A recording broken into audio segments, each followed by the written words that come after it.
If you want to learn how to draw a bird and paint it in ink, this video is for you. I will show you how I make ink washes and paint in layers to add depth and interest to my artwork. Hello friend, welcome to Drawing with Pri.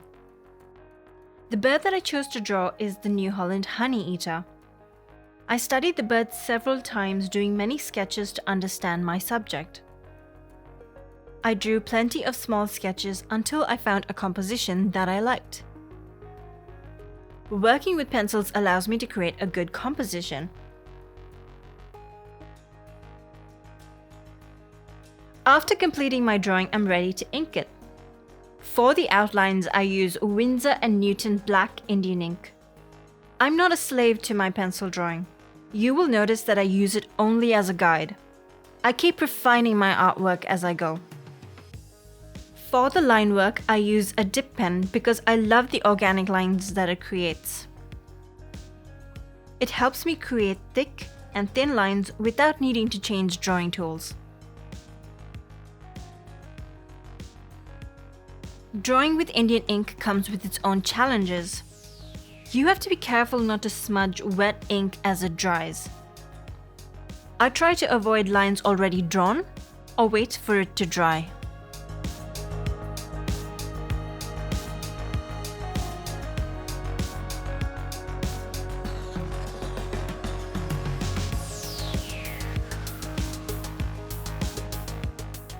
For the ink washes, I'm using the Windsor & Newton liquid Indian ink.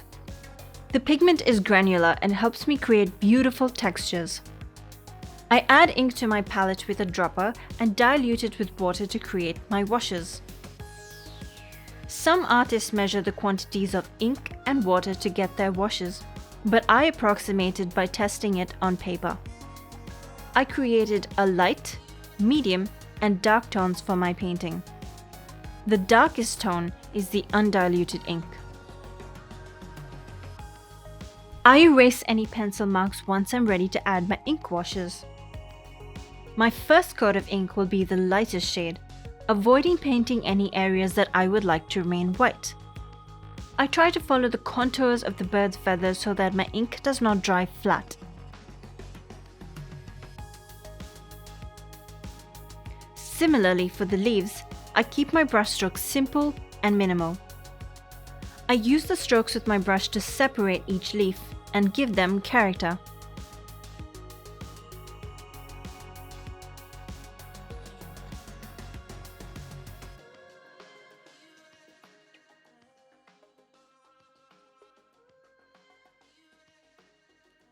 Now that the lightest coat has been applied, it's time for the medium values to be painted.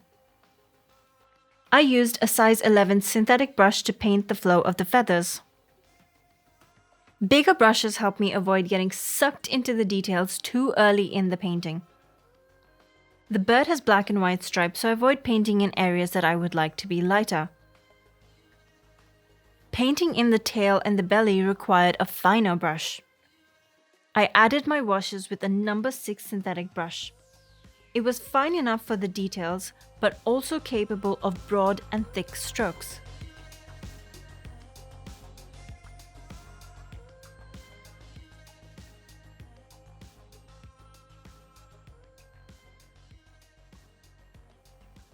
The New Holland honeyeater is native to Australia. I find plenty of these birds in my backyard and thought it would be perfect inspiration for an ink and wash drawing. You'll have to let me know if I captured the bird's personality in the comments below.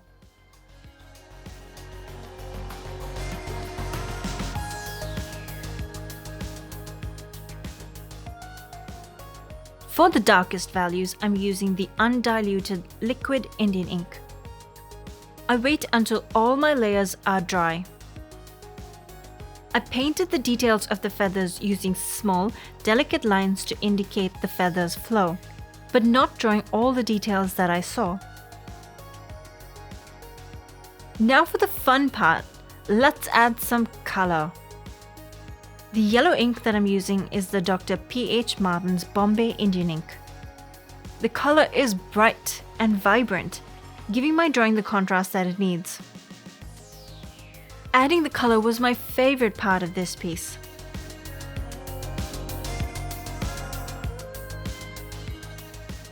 I painted the leaves yellow too, working with duotones for simplicity's sake.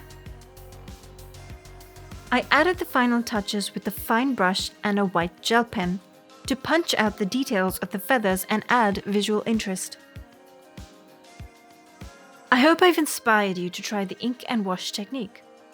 It's simple, fun, and effective. If you've enjoyed this video, give it a like. Let me know what you thought about this art technique. See you in the next one. Bye.